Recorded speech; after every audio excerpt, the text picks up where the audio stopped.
Assalamualaikum warahmatullahi wabarakatuh. Ahlan wa sahlan teman-teman semuanya.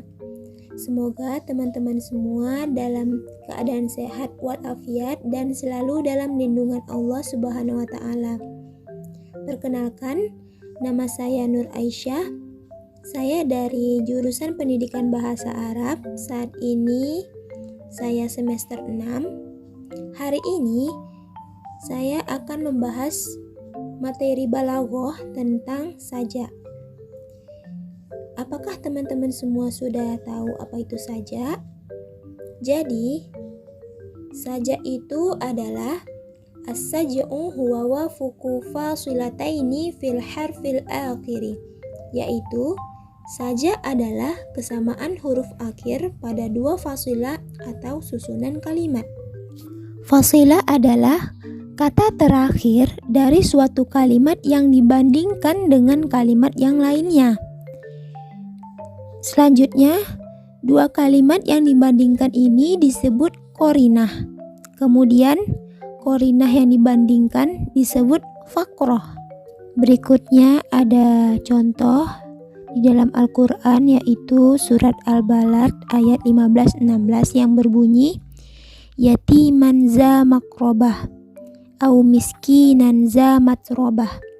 Jadi, fasilah pada kalimat di atas ini adalah makrobah dan matrobah, karena makrobah dan matrobah ini adalah kata terakhir dari kalimat tersebut, yang artinya kepada anak yatim yang ada hubungan kerabat atau kepada orang miskin yang sangat fakir. Selanjutnya kita masuk ke pembagian sajak. Jadi teman-teman, sajak itu terbagi menjadi 3. Yang pertama ada sajak mutarraf. Jadi sajak mutarraf itu adalah huwa makhtalafat fasilatahu fil harfil akhir, yaitu dua fasilah yang berbeda wazannya tapi sama huruf akhirnya.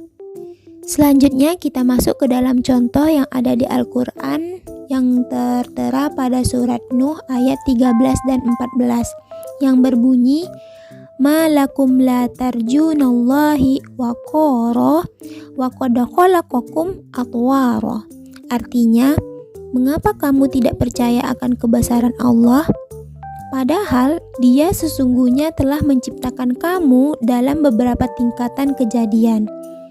Jadi, dalam kalimat ma lakum la tarjunallahi waqara wa qad khalaqakum atwara, kata waqara beda wazannya dengan atwara, tapi sama-sama diakhiri huruf ra. Selanjutnya kita masuk kepada jenis sajak yang kedua, yaitu sajak mutawazi'. Makna dari sajak mutawazi' ini adalah makanal ittifaqu fihi fi kalimataini akhirataini faqat, yaitu sajak yang terdapat kesesuaian pada kata terakhirnya saja. Jadi kalau tadi mutarraf yang sama adalah huruf terakhirnya saja, kalau mutawazi ini yang sama adalah kata terakhirnya saja. Seperti di dalam contoh Al-Quran surat Al-Ghashiyah ayat 13-14 yang berbunyi fiha sururum marfu'ah wa akwabum maudu'ah, yang artinya di dalamnya ada tahta-tahta yang ditinggikan dan gelas-gelas yang terletak di dekatnya. Jadi, kata marfu'ah dan maudunah terdapat keseimbangan dalam wazannya.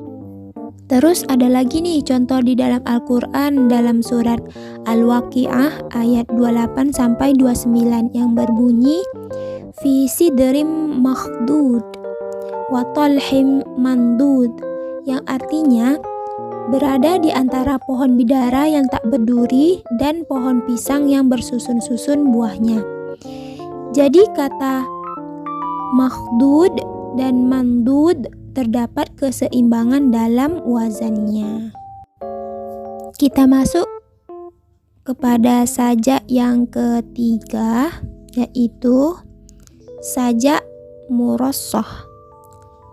Sajak murassah ini adalah maka nafihi alfaz ihda fikrataini kulluha au aktsaruha mithlama yuqabiluha minal fikratil ukhra wazna wa takfita, yaitu sajak yang seluruh atau sebagian besar lafaz-lafaznya dari salah satu rangkaiannya, semisal bandingannya dari rangkaian yang lainnya dalam wazan dan kofiahnya.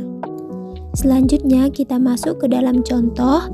Di sini sudah terdapat contoh syair karya Al-Hariri yang berbunyi huwa yatba'ul asja'a bijawahiri lafzihi wa yaqra'ul asma'a bizawahiri wa'zihi. Artinya, dia mencetak sajak-sajak dengan permata ucapannya dan mengetuk pendengaran dengan teguran-teguran nasihatnya. Di dalam syair tadi terdapat keseimbangan kata dan wazan yang terletak pada kata yatba'u dengan yaqra'u, kata asja'a dengan asma'a, kata bijawahiri dengan bizawahiri, dan kata lafzihi dengan wa'zihi. Selanjutnya kita masuk ke dalam contoh yang ada di Al-Quran pada surat At-Takwir ayat 3-4 yang berbunyi wa izal jibalu suyirat wa izal isyaru uttilat, yang artinya dan apabila gunung-gunung dihancurkan dan apabila unta-unta yang bunting ditinggalkan atau tidak dipedulikan. Di dalam kalimat wa izal jibalu suyirat dan wa izal isyaru uttilat itu terdapat keseimbangan pada kata al-jibalu dengan kata as-suyirat dan kata uttilat.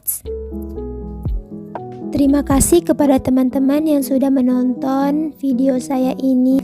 Semoga teman-teman bisa tahu apa itu sajak dalam ilmu balaghah. Terima kasih. Sampai jumpa di materi-materi selanjutnya. Assalamualaikum warahmatullahi wabarakatuh.